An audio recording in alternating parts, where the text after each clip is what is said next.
Hello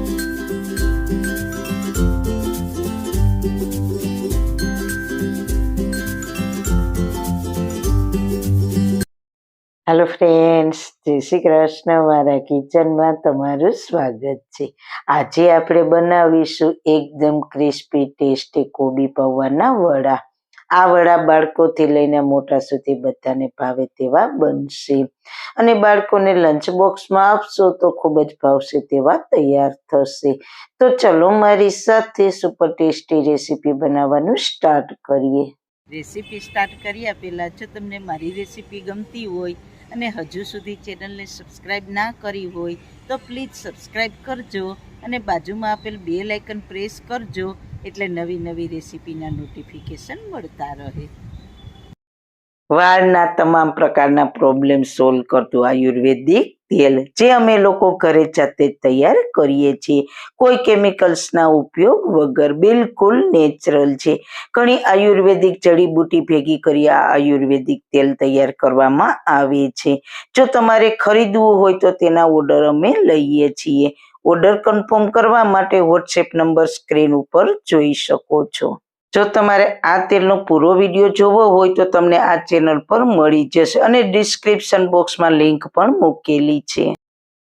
સૌથી પહેલા super tasty recipe બનાવવા માટે મેં અડધો કપ પૌવાને 2-3 પાણીથી સારી રીતના ધોઈને પછી તેને 3 થી 4 મિનિટ 4 ટેબલ સ્પૂન પાણી ઉમેરીને પલાળ્યા હતા. હવે વધારાનું પાણી નિતારીને તેને બાઉલમાં લઈશું. 4 મિનિટમાં પૌવા સરસ સોફ્ટ થઈ ગયા છે તો હાથેથી આ રીતના મસળી દઈશું. પૌવાથી વડા ક્રિસ્પી બનશે અને બાઇડિંગ પણ સારું આવશે.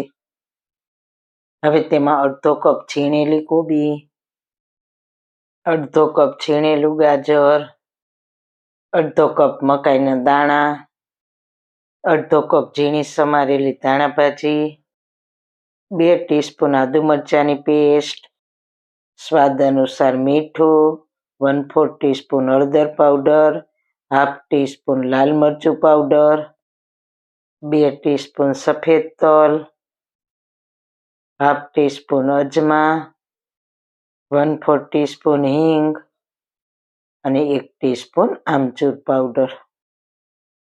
આપણે ગાજર ઉમેર્યું છે તે નેચરલી ગળ્યું હોય છે તો તે ગળપણને બેલેન્સ કરવા માટે થોડો આમચૂર પાવડર ઉમેર્યો છે. સારી રીતના મિક્સ કરીશું. એટલે કોબી ગાજર મકાઈ મીઠું આ રીતે મિક્સ થાય એટલે થોડું પાણી તેમાંથી છૂટશે અને બાઇડિંગ આવશે. હવે આપણે તેમાં અડધો કપ જેટલો ચણાનો લોટ લઈશું. થોડો થોડો આ રીતના ઉમેરતા જઈશું અને મિક્સ કરતા જઈશું. સારી રીતના મસળીને લોટ આપણે બાંધીએ તેવો સરસ સોફ્ટ લોટ બાંધીશું. જો અડધો કપ પૌવા લેશો તો લગભગ અડધા કપ ચણાના લોટની જરૂર પડશે તો એ રીતના તમારે લેવાનો. તો મેં અડધો કપ ચણાનો લોટ વાપરીને આવો લોટ બાંધીને તૈયાર કર્યો છે. તેલવાળા હાથ કરીને તેમાંથી હવે આપણે થોડો લોટ લઈને લુવો વાળીને વડાનો શેપ આપીશું. તમારે અલગ શેપ આપવો હોય તો પણ તમે આપી શકો છો. હું આ રીતના ટીકી જેવો શેપ આપું છું.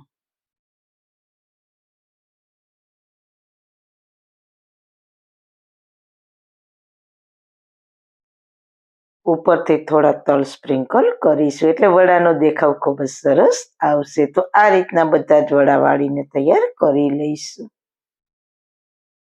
એકદમ સરસ આપણે આમાં શાકભાજી અને પૌવા મિક્સ કર્યા છે એટલે સરસ ક્રિસ્પી તૈયાર થશે અને ટેસ્ટમાં તો સુપર ટેસ્ટી બનશે. તો આ રીતના ટીકી તૈયાર કરી લીધી છે.